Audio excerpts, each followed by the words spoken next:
현재 문재인 정권은 지난 3.1절 기념사에서 본격적인 친일 잔재 청산에 들어간다고 했습니다.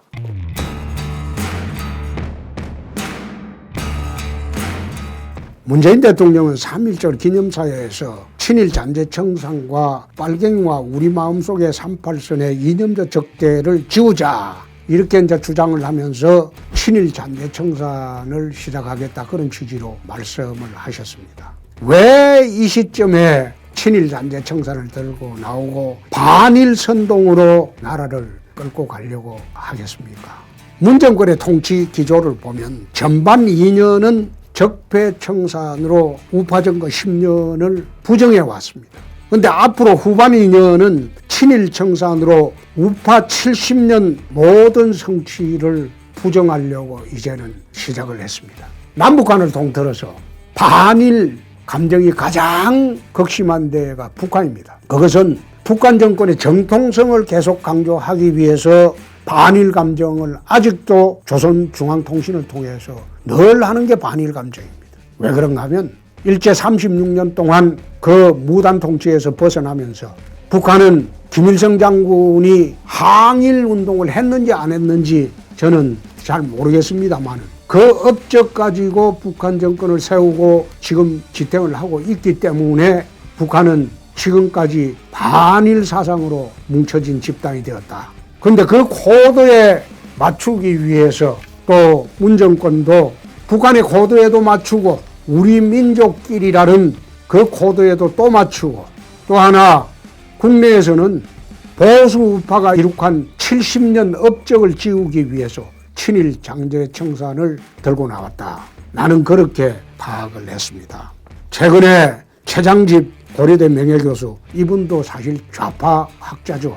그런데 이분이 문재인 대통령의 3.1절 기념사는 이념 대립을 부추긴 관제 민족주의다, 이렇게 비판을 했어요. 말하자면 좌파 진영에서도 비판을 하는 이런 관제 민족주의를 들고 나온 가장 큰 목적이 소위 지난 70년 보수 우파가 한국 사회에 이룩한 모든 업적을 친일 청산으로 지우려고 하는 목적에서 시작되었다. 그렇게 대통령이 말하고 나니까 경기도의회에서 일제 전범기업 제품 스티커 부착하자, 이런 조례를 발의를 했어요. 이 조례안은 일본기업 284곳을 전범기업으로 꼽고 국무총리실 산하 대일항쟁기 강제동원 피해 조사위원회 등이 발표한 강제징용기업 명단을 근거로 해서 이 기업들에 대해서 국내에 들어와 있는 제품은 전부 전범기업으로 딱지를 붙이자. 또 학교 교과를 초중고등학교 113곳에 대해서 정교조가 이제 주관이 됐죠. 일제시대에 친일의 혐의 있는 분들이 작사 작곡한 모든 교과는 전부 폐지하자. 나는 이거 보면서 그 교과에 친일이 들어가 있는지 그걸 보면 될 것을 왜 그분들이 작사 작곡한 그 노래를 대상으로 하는지 난 이해가 되지 않는다.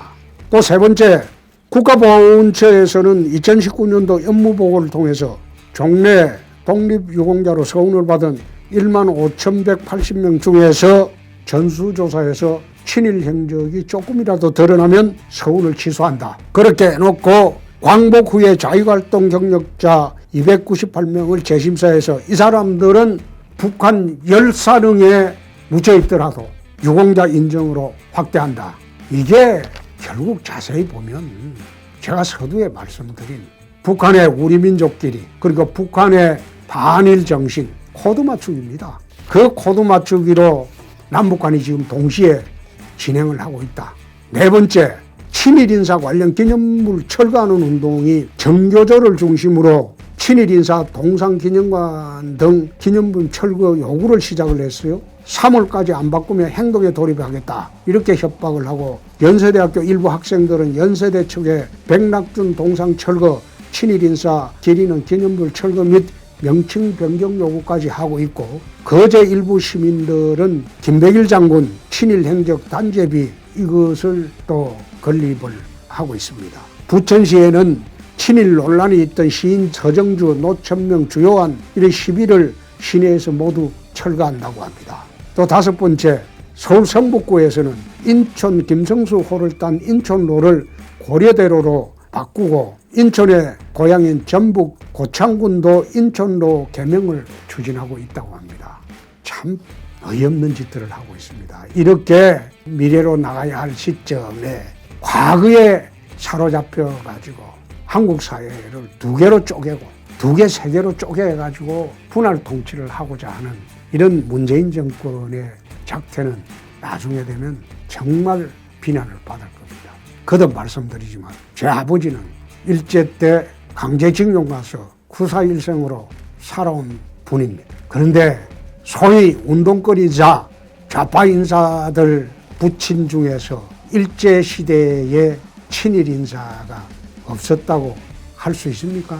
내가 구체적으로 검명은 하지 않겠습니다만 일제시대 때 자기 부친의 행적을 한번 돌아보고 반성을 하십시오. 반성을 하고 자기 가게부터 한번 훑어보십시오. 미래로 나갈 준비를 해야지 과거에 집착해서 대한민국을 더 이상 두 갈래 세 갈래 토막토막 내지 않도록 부탁 말씀드립니다.